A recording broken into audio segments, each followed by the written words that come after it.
They were sitting there, all 22 of them, and I looked around. I said, now, if we get caught, what will happen to me? They said, oh, you'll get deported in 24 hours, and we'll go to prison for 3 years. I said, you're kidding. How many of you have been in prison for your faith? Out of 22, 18 raised their hands. I thought, no way.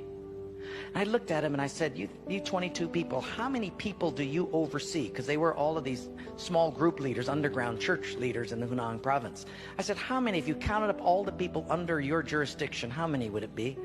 And they counted them up and they said, little over 20 million.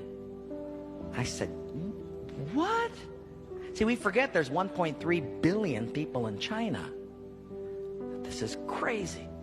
Well, I had 15 Bibles and I passed them out. Obviously 7 didn't get them. And I said, let's turn to 2 Peter chapter 1 and we're going to read it. And just then one lady handed hers to somebody next to her.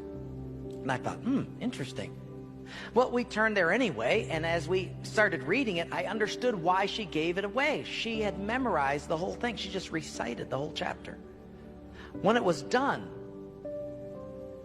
I went over to her at a break and I said, you recited the whole chapter. She says, oh yes, I've memorized many chapters. I said, where did you memorize many chapters? She said, in prison. I said, you have much time in prison. So I said, but don't they confiscate the Bible? She said, yes. So people bring in scriptures written on pieces of paper and they bring it in. So I said, but then if they find that piece of paper on you, won't they confiscate that? She said, oh yes, that's why you memorize it as fast as you can. Because even though they can take the paper away, they can't take what's hidden in your heart. I thought, wow. Well, after 3 days, you fall in love with these people. And when it was done, I said, how can I pray for you? I'm going to go back to America. You guys have been just so wonderful. How can I pray for you? They said, you know, Wayne, you guys can gather like this whenever you want to in America. We can't. Could you pray that one day we'll be just like you?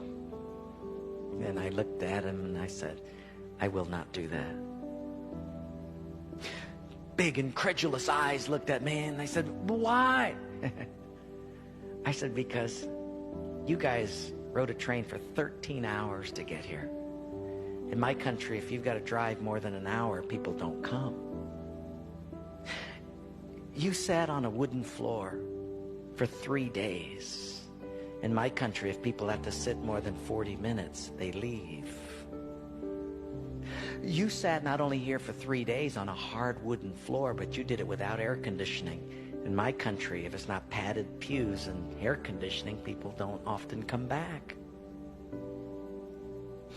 In my country, we have an average of 2 Bibles per family.